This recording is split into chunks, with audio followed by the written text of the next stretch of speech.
More headaches for jet maker Boeing in the U.S. on top of the multiple safety incidents and investigations into those safety incidents stemming from that door plug blowout back in January. Well, now it says that it plans to plead guilty to a settlement agreement. The jet maker has agreed to charges of criminal conspiracy to defraud the U.S. That all stems from a breach of a previous settlement related to two fatal crashes of its 737 MAX jetliner.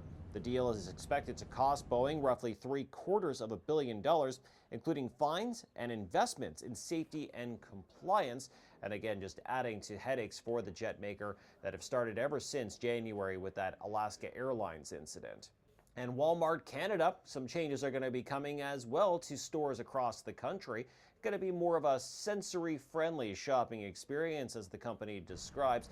It's made to make things more comfortable for accessibility for people with certain disabilities like autism, or those that may just want a more comfortable shopping experience. The subdued shopping outlook means no music, no announcements, cash scanners are muted, and TVs in the entertainment section have static blue screens.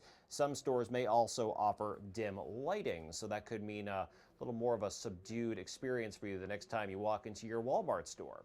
Now, we were tracking the price for oil today. It's been bouncing around as there's opposing factors for global oil markets, mainly with the tensions in the Middle East, especially in Gaza.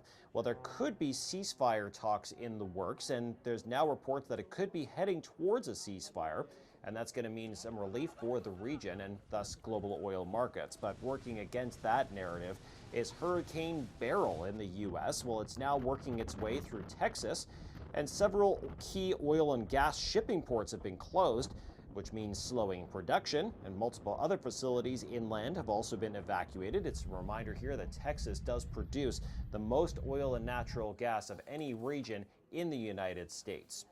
Now, taking a look at the weekend box office, it was definitely a big one, and for another animated film, that being Despicable Me 4. Well, that brought in $75 million for its box office release. Definitely a big one, but less than half of what Inside Out 2 made for its box office debut. That movie has already made more than $1.2 billion in just 4 weeks.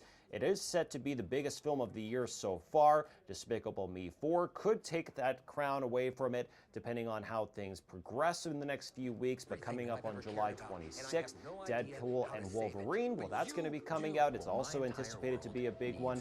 In fact, Hugh Jackman, who plays Wolverine, said he expects it to break $1 billion. And we'll see if it does take the crown. Maybe it's going to be the Barbenheimer effect that we saw last year.